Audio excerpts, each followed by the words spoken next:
The Neolithic Revolution wasn't a slow dawn, but a sudden, global spark that rewrote human history. The grand narrative of history, we are told, is built upon pillars of stone, solid, agreed-upon truths that support our understanding of who we are and where we came from. For generations, scholars in musty libraries and sun-drenched dig sites believed they were merely adding details to a finished portrait. Then, piece by startling piece, the portrait began to change, not at the edges, but at its very heart. The story of how historians were forced to rethink everything is not one of a single thunderclap, but of 7 quiet tremors that, together, reshaped the landscape of the past. Our tale properly begins not in a library, but in a Turkish field in 1994. A Kurdish shepherd, chasing a stray sheep, noticed a strange, curved stone protruding from the dusty earth. This chance discovery led to the unearthing of Göbekli Tepe, a sprawling complex of immense stone pillars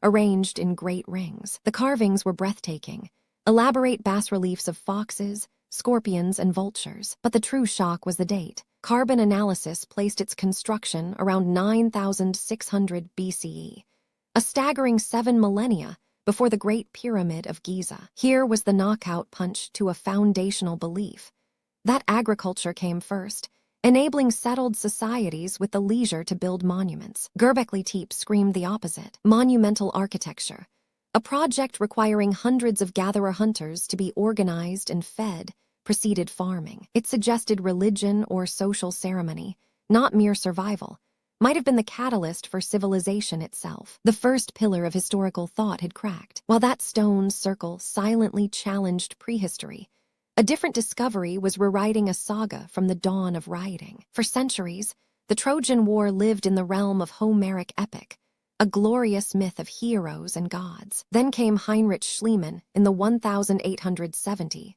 a man of relentless passion and questionable methods. Driven by a literal belief in the Iliad, he tore into a mound in Hisarlik, Turkey. He found a buried city, not 1 but 9, layered like a cake. He declared one of them Priam's Troy, and his finds, like Priam's treasure, electrified the world. Schliemann's work, for all its destruction, forced a monumental shift. He provided compelling evidence that a historical kernel, a fortified city that was violently destroyed at roughly the right time, lay beneath the poetic exaggeration. The Trojan War moved from the shelves of poetry to the pages of history books, blurring forever the line between legend and historical event. The next tremor originated in the icy waters of the Mediterranean. For ages, historians viewed the Late Bronze Age, collapse around 1200 BCE, as a slow, mysterious fading of palace cultures like the Mycenaeans and Hittites. The discovery of the Uluburun shipwreck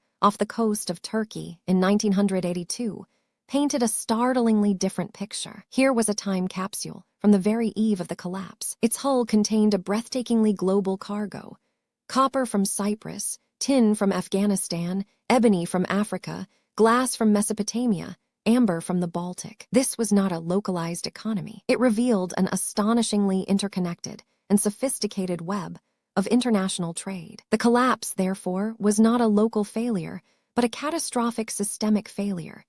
A globalization that collapsed, suggesting interconnectedness itself could be a vulnerability. The fall of empires began to look less like isolated events and more like a domino effect in a linked world. As the classical world rose from those Bronze Age ashes, a new power emerged in the misty forests of Germania. The Roman historian Tacitus had written of the Germanic tribes as noble savages, a simplistic foil to corrupt Roman luxury. This view persisted for millennia. Then, in 1980, a peat cutter in a Danish bog found a crumpled, blackened mass of metal. It was the Gundestrup cauldron, a stunning silver vessel covered in intricate Celtic and Thracian imagery, yet found in Germanic lands. Later, sites like Hedeby, a Viking-age trading metropolis, revealed vast networks. These finds dismantled the barbarian myth. The peoples beyond Rome's borders were not primitive hordes. They were complex societies with sophisticated art,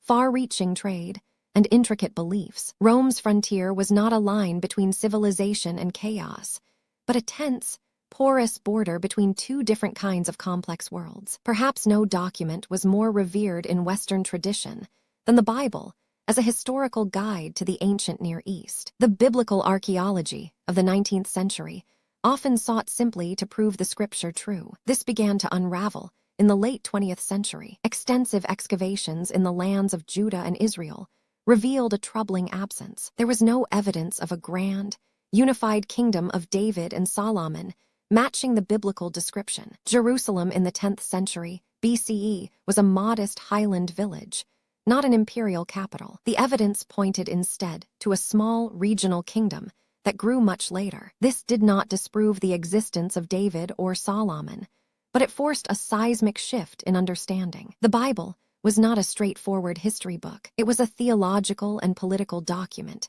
compiled centuries later, that projected the ambitions of a later kingdom onto a mythical past. Historians had to disentangle faith from fact, viewing the text as a source to be questioned, not a framework to be filled. The final two tremors came from opposite sides of the globe, challenging narratives of isolation and inevitability. In the Americas, the long-held story was of pristine continents, untouched by the outside world until Columbus. The discovery of the Norse settlement at El Anse, Ox Meadows in Newfoundland in 1960, definitively dated to around 1000 CE, shattered that. Here was proof of transatlantic contact, centuries before Columbus. It rewrote the map of exploration, showing the Atlantic was not an impassable barrier, but a highway for at least some. It recast the discovery of America not as a singular European triumph, but as a much older and ultimately failed chapter of human mobility. And lastly, from the vast Pacific,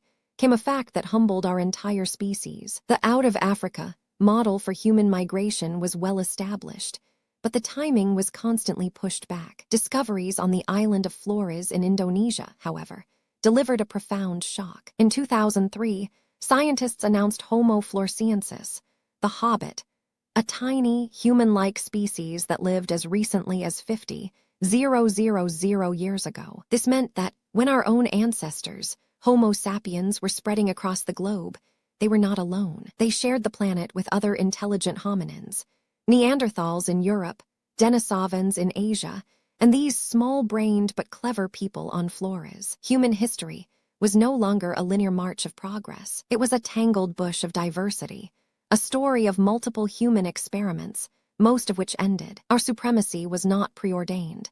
It was simply the ending that survived. The aftermath of these 7 facts is the world of history we live in today. It is a discipline forever humbled and endlessly more exciting. Gone is the simple, linear story of progress from primitive to advanced, from isolated to connected. In its place is a complex, braided narrative of false starts, surprising connections, and parallel paths. Historians now look for the webs, not just the threads. They understand that a shepherd's stumble, a diver's glimpse, or a peat cutter's find can overturn a century of certainty. The past is not a settled country. It is an ever-changing landscape, and we have only just begun to map its true, bewildering, and magnificent contours. Thank you for watching. If you enjoyed this, please like and subscribe for more stories each week.